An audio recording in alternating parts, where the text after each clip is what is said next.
So ನೀವು ನಿಮ್ಮ ಪ್ರಶ್ನೆಗಳಿಗೆ ಉತ್ತರಗಳನ್ನು ಪಡ್ಕೊಳ್ಬಹುದು. ಪ್ರಶ್ನೆಗಳನ್ನು ಟೈಪ್ ಮಾಡಿ, ನಾನು ನಿಮಗೆ ಉತ್ತರಗಳನ್ನು ತಿಳಿಸ್ತೀನಿ. ಈಗ ಕೇಳಿರುವಂತಹ ಪ್ರಶ್ನೆಗಳಿಗೆ ಉತ್ತರಗಳನ್ನು ನೀಡೋಣ. ಯಾರೋ ಒಬ್ಬರು ಅದ್ಭುತವಾಗಿರುವಂತಹ ಪ್ರಶ್ನೆ ಕೇಳಿದ್ದಾರೆ.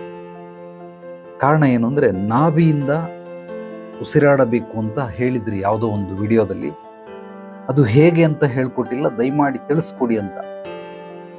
ನಾಭಿಯಿಂದ ಉಸಿರಾಡಬೇಕು ಗುರುಜಿ ನಾನು ಜೀವನದಲ್ಲಿ. ಓಕೆ, ಸೊ ಸ್ನೇಹಿತರೆ, ನಾವೆಲ್ಲ ಉಸಿರಾಡ್ತಿರಲ್ಲ, ಈ ಉಸಿರಾಟವನ್ನ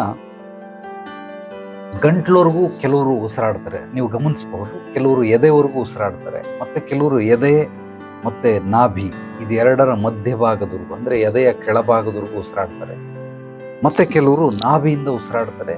ಕೆಲವರು ಯೋಗಿಗಳು, ಮಹಾತ್ಮರು ನಾಭಿಯಿಂದ ಕೆಳಗಡೆ ಮೂಲಾಧಾರ ಅದರಿಂದ ಉಸಿರಾಡುವಂಥದ್ದನ್ನ ಅವರು ಕಲ್ತ್ಕೊಂಡಿರ್ತಾರೆ. ಹಠಯೋಗ ಅಂತಾರೆ ಅದನ್ನ. ಆದ್ರಿಂದ ನೀವು ಗಮನಿಸಿ, ಸಹಜವಾಗಿ ಉಸಿರಾಡ್ಬೇಕಾದ್ರೆ ಉಸಿರನ್ನ ಎದೆವರೆಗೂ ತಗೊಂಡು ಮತ್ತೆ ಹೊರಗೆ ಹಾಕ್ಬಿಡ್ತೀರ. ಈ ರೀತಿ ಮಾಡಬಾರ್ದು. ಪೂರ್ತಿ ಉಸಿರನ್ನ ಸಂಪೂರ್ಣವಾಗಿ ಒಳಗಡೆ ಎಳ್ಕೊಬೇಕು, ಪೂರ್ತಿಯಾಗಿ ಹೊರಗಡೆ ಬಿಡಬೇಕು. ಇದು ನಾವು ಧ್ಯಾನ ಮಾಡಬೇಕಾದ್ರೆ ಅಥವಾ ಯೋಗ ಮಾಡಬೇಕಾದ್ರೆ, ಪರ್ಟಿಕ್ಯುಲರ್ ಪ್ರಾಣಾಯಾಮ ಮಾಡಬೇಕಾದ್ರೆ ನಾವು ಇದನ್ನ ಮಾಡ್ತೀವಿ. ಆದರೆ ಸಹಜವಾಗಿದ್ದಾಗ ಇದನ್ನ ಮಾಡೋದಿಲ್ಲ.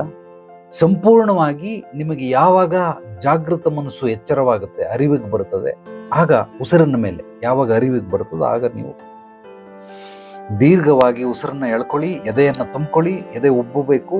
ಅದಾದ್ಮೇಲೆ ನಿಧಾನಕ್ಕೆ ಆ ಶ್ವಾಸಕೋಶದಿಂದ ಇರುವಂತಹ ಎಲ್ಲವೂ ಗಾಳಿಯನ್ನ ಹೊರಗಾಕ್ಬೇಕು.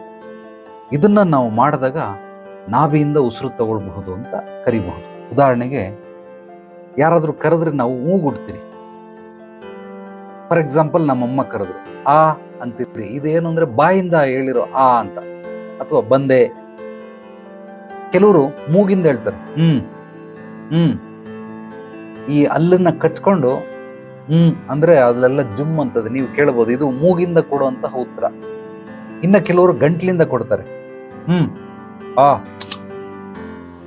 ಮತ್ತೆ ಕೆಲವರು, ಈಗ ನಿಮಗೆ ಜ್ವರ ಬಂದ್ಬಿಟ್ಟಿರುತ್ತೆ, ಆ ಜ್ವರ ಬಂದಾಗ ನಿಮಗೇನಾದ್ರೂ ಕೇಳಿದ್ರೆ ಅಂತೀರಿ. ಇದು ನಾಭಿಯಿಂದ ಬರ್ತದೆ, ನೀವು ಬಾಯಿಂದ ಹೇಳಕ್ಕಾಗಲ್ಲ. ಯಾಕೆಂದ್ರೆ ನಿಮಗೆ ಶಕ್ತಿ ಇಲ್ಲ, ನಾಲ್ಗೆಲ್ ಶಕ್ತಿ ಇಲ್ಲ, ಮೂಗಲ್ ಶಕ್ತಿ ಇಲ್ಲ, ಗಂಟ್ಲಲ್ಲಿ ಶಕ್ತಿ ಇಲ್ಲ. ಹುಷಾರಿಲ್ದೇ ಇದ್ದಾಗ, ಜ್ವರ ಬಂದಾಗ ಅದನ್ನ ನೀವು ಗಮನಿಸಿ. ನಾಭಿಯಲ್ಲಿ ಅಂತೀರಿ. ನಾವು ಮುಲ್ಕೋದು ಅಥವಾ ಜ್ವರ ಬಂದಾಗ ನಿದ್ದೆಯಲ್ಲಿ ಕೂಡ ಅಂತ ಹೂಗುಡ್ತಾ ಇರ್ತೀರ. ಅದೆಲ್ಲ ಎಲ್ಲಿಂದ ಅಂದ್ರೆ ನಾಭಿಯಿಂದ ಬರ್ತದೆ. ಅದನ್ನ ನೀವು ಚೆನ್ನಾಗಿ ಅಬ್ಸರ್ವ್ ಮಾಡಬಹುದು.